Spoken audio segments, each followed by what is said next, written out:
The idea of psychology in the West is very much degraded. Psychology is the science of sciences. But in the West it is placed upon the same plane as all other sciences. That is, it is judged by the same criterion: utility. How much practical benefit will it do to humanity? How much will it add to our rapidly growing happiness? How much will it detract from our rapidly increasing pain? Such is the criterion by which everything is judged in the West. People seem to forget that about 90% of all our knowledge cannot, in the very nature of things, be applied in a practical way to add to our material happiness or to lessen our misery. Only the smallest fraction of our scientific knowledge can have any such practical application to our daily lives. This is so because only an infinitely small percentage of our conscious mind is on the sensuous plane. We have just a little bit of sensuous consciousness and imagine that to be our entire mind and life. But, as a matter of fact, it is but a drop in the mighty ocean of subconscious mind. If all there is of us were a bundle of sense perceptions, all the knowledge we could gain could be utilized in the gratification of our sense pleasures. But fortunately such is not the case. As we get further and further away from the animal state, our sense pleasures become less and less. And our enjoyment, in a rapidly increasing consciousness of scientific and psychological knowledge, becomes more and more intense. And knowledge for the sake of knowledge, regardless of the amount of sense pleasures it may conduce to, becomes the supreme pleasure of the mind. But even taking the Western idea of utility as a criterion by which to judge, psychology, by such a standard even, is the science of sciences. Why? We are all slaves to our senses, slaves to our own minds, conscious and subconscious. The reason why a criminal is not because he desires to be one, but because he has not his mind under control and is therefore a slave to his own conscious and subconscious mind, and to the mind of everybody else. He must follow the dominant trend of his own mind. He cannot help it. He is forced onward in spite of himself, in spite of his own better promptings, his own better nature. He is forced to obey the dominant mandate of his own mind. Poor man, he cannot help himself. We see this in our own lives of his own better promptings. We are constantly doing better things against the better side of our nature, and afterwards we upbraid ourselves for so doing and wonder what we could have been thinking of, how we could do such a thing. Yet again and again we do it, and again we suffer for it and upbraid ourselves. At the time, perhaps, we think we desire to do it, but we only desire it because we are forced to desire it. We are forced onward, we are helpless. We are all slaves to our own and to everybody else's mind. Whether we are good or bad, that makes no difference. We are led here and there because we cannot help ourselves. We say we think, we do, etc. It is not so. We think because we have to think. We act because we have to. We are slaves to ourselves and to others. Deep down in our subconscious mind are stored up all the thoughts and acts of the past, not only of this life, but of all other lives we have lived. This great boundless ocean of subjective mind is full of all the thoughts and actions of the past. Each one of these is striving to be recognized, pushing outward for expression, surging, wave after wave, out upon the objective mind, the conscious mind.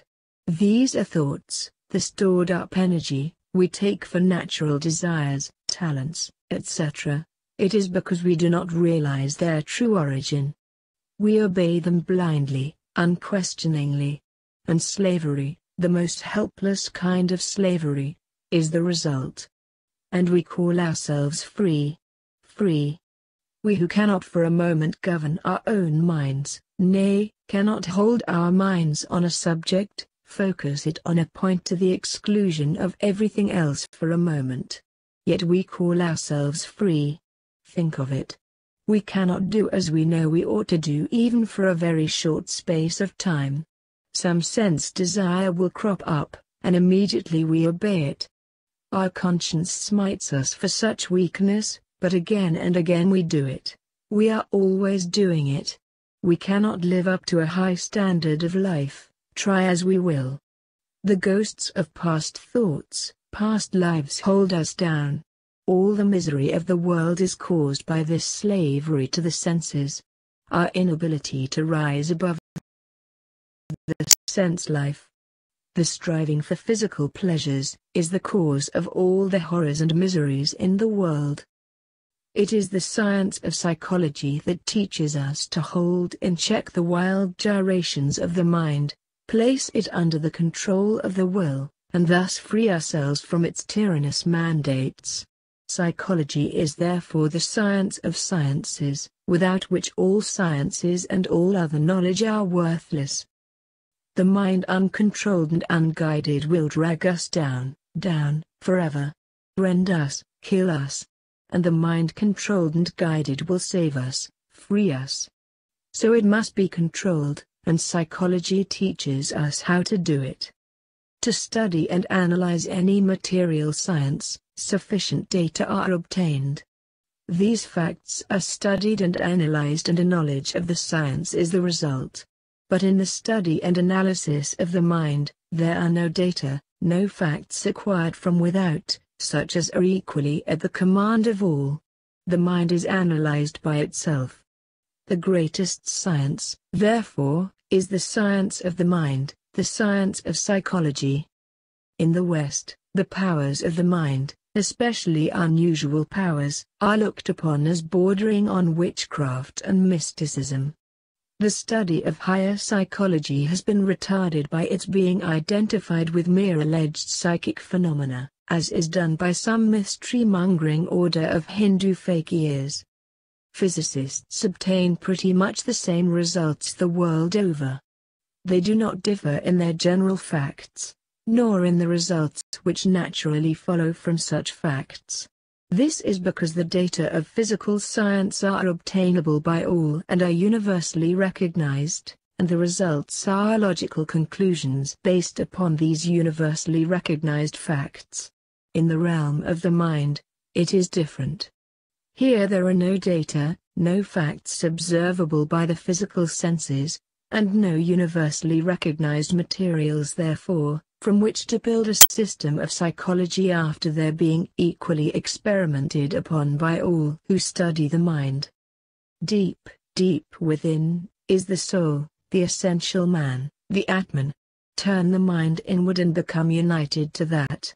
And from that standpoint of stability, the gyrations of the mind can be watched and facts observed, which are to be found in all persons.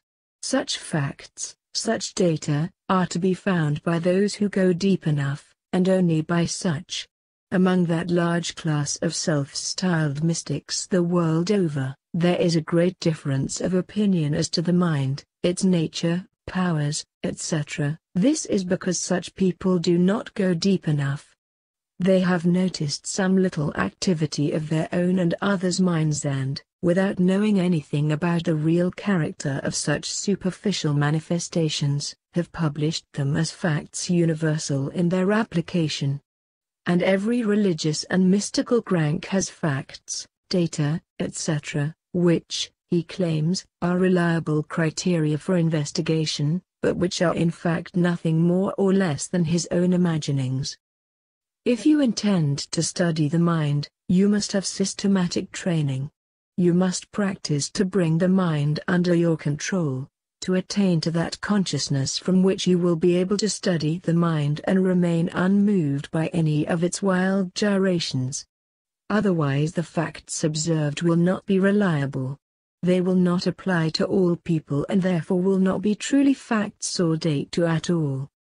Among that class who have gone deeply into the study of the mind, the facts observed have been the same, no matter in what part of the world such persons may be or what religious belief they may have.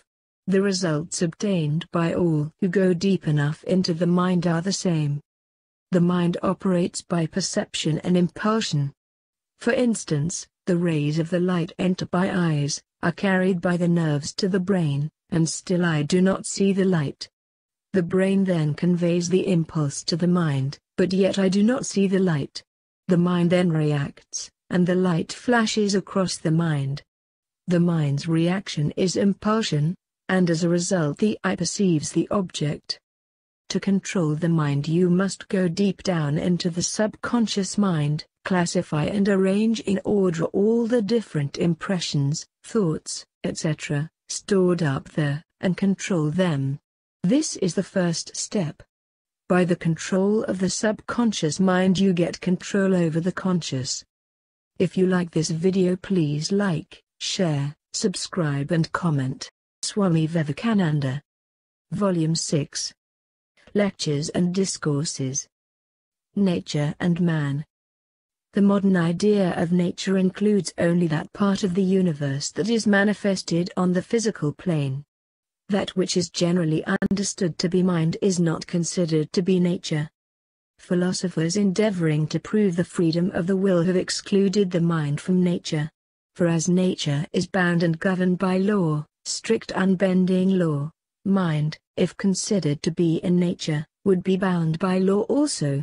Such a claim would destroy the doctrine of free will. For how can that be free which is bound by law? The philosophers of India have taken the reverse stand. They hold all physical life, manifest and unmanifest, to be bound by law. The mind as well as external nature, they claim, is bound by law, and by one and the same law. If mind is not bound by law, if the thoughts we think are not the necessary results of preceding thoughts, if one mental state is not followed by another which it produces, then mind is irrational. And who can claim free will and at the same time deny the operation of reason? And on the other hand, who can admit that the mind is governed by the law of causation and claim that the will is free? Law itself is the operation of cause and effect. Certain things happen according to certain other things which have gone before. Every precedent has its consequent. Thus it is in nature. If this operation of law obtains in the mind is bound and is therefore not free. No, the will is not free. How can it be? But we all know, we all feel, that one are free. Life would have no meaning, it would not be worth living, if we were not free. The Eastern philosophers accepted this doctrine, or rather propounded it, that the mind and their will are within time, space, and causation, the same as so-called matter. And that they are therefore bound by the law of causation. We think in time. Our thoughts are bound by time. All that exists in time and space. All is bound by the law of causation. Now that which we call matter and mind are one and the same substance. The only difference is in the degree of vibration. Mind at a very low rate of vibration is what is known as matter. Matter at a higher rate of vibration is what is known as mind. Both are the same substance. And therefore, as matter is bound by time and space and causation, mind which is matter at a higher rate of vibration is bound by the same law. Nature is homogeneous. Differentiation is in manifestation. The Sanskrit word for nature is prakriti, and means literally differentiation. All is one substance, but it is manifested variously. Mind becomes matter, and matter in its turn becomes mind. It is simply a question of vibration. Take a bar of steel and charge it with a force sufficient to cause it to vibrate, and what would happen? If this were done in a dark room, the first thing you would be aware of would be a sound, a humming sound. Increase the force, and the bar of steel would become luminous. Increase it still more, and the steel would disappear altogether. It would become mind. Take another illustration. If I do not eat for 10 days, I cannot think. Only a few stray thoughts are in my mind. I am very weak and perhaps do not know my own name. Then I eat some bread, and in a little while I begin to think. My power of mind has returned. The bread has become mind. Similarly, the mind lessens its rate of vibration and manifests itself in the body, becomes matter.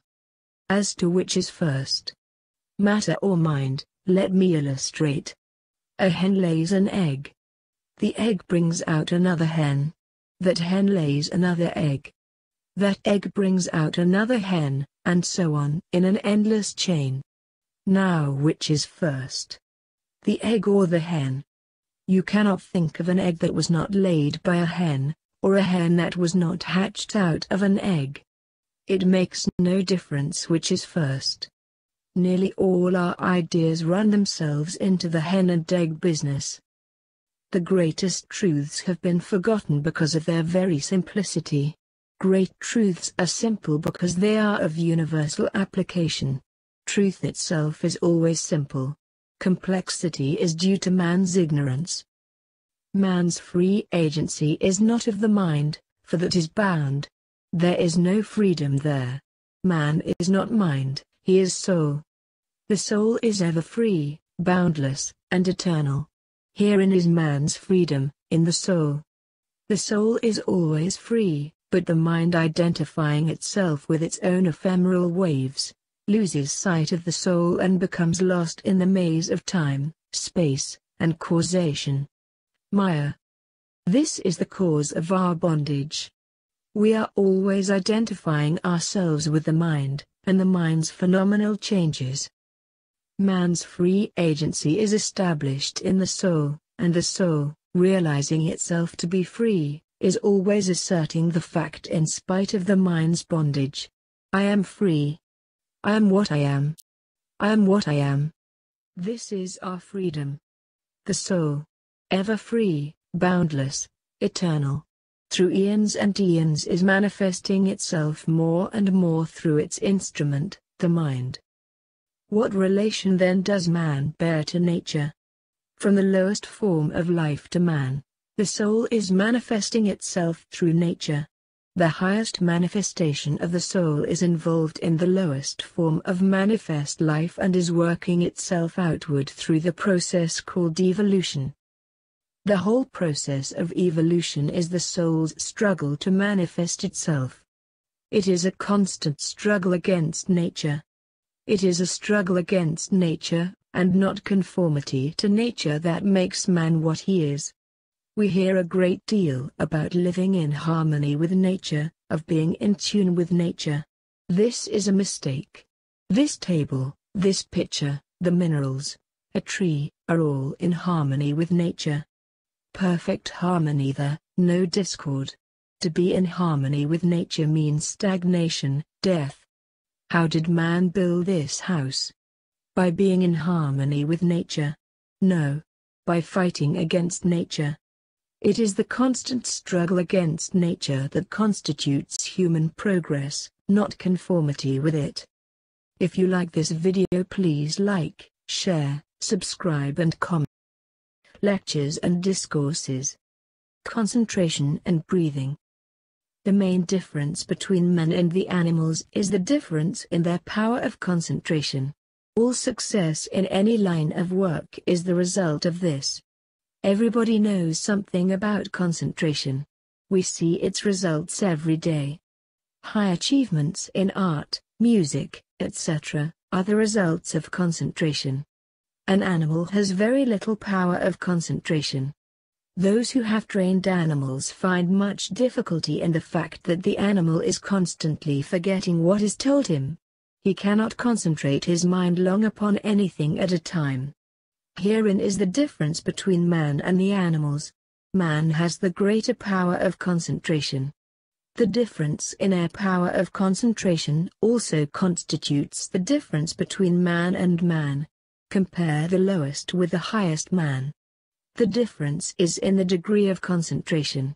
This is the only difference. Everybody's mind becomes concentrated at times. We all concentrate upon those things we love, and we love those things upon which we concentrate our minds.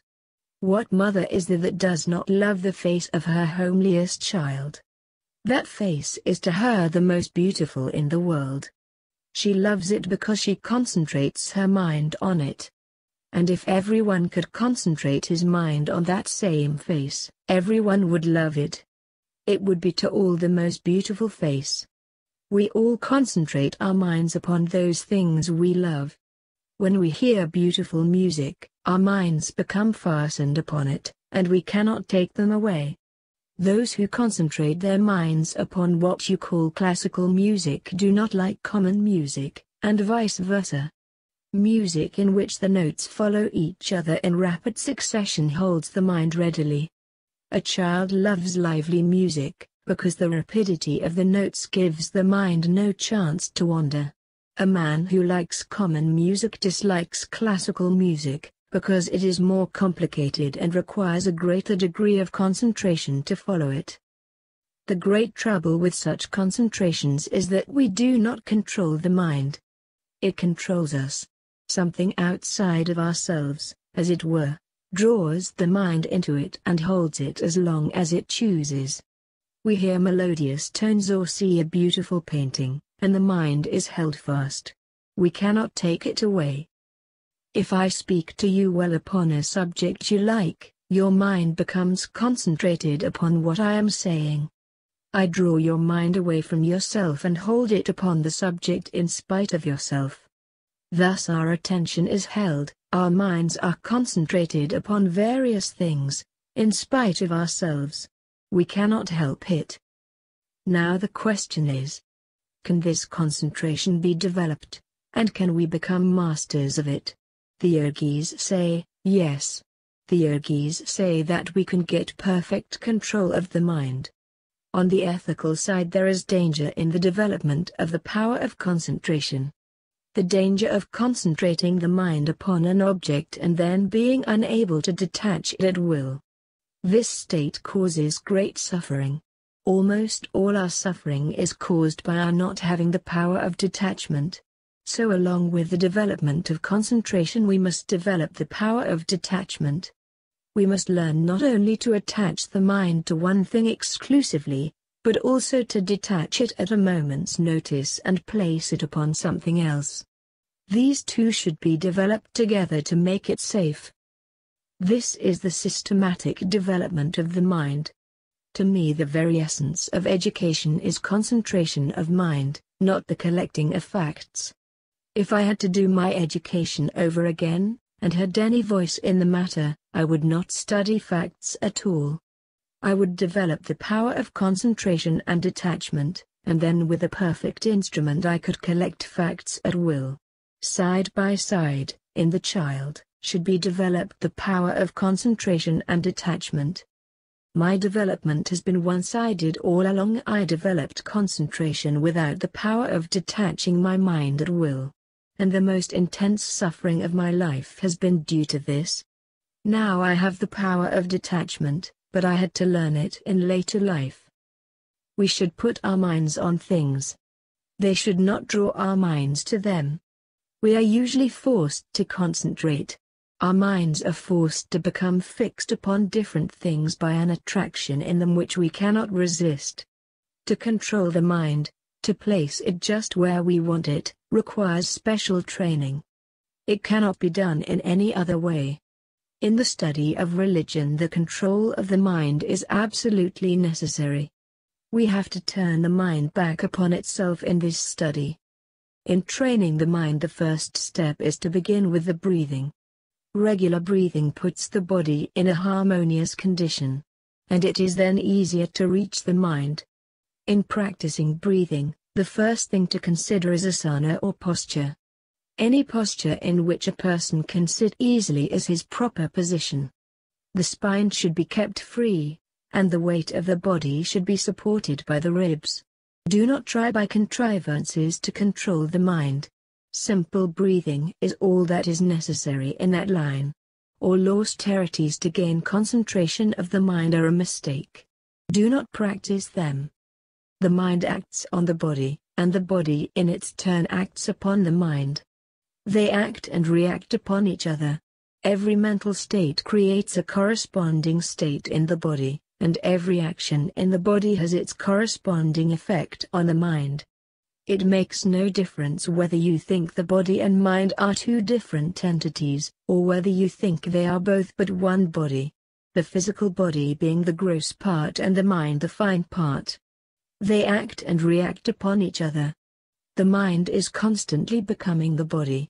In the training of the mind, it is easier to reach it through the body. The body is easier to grapple with than the mind. The finer the instrument, the greater the power. The mind is much finer and more powerful than the body.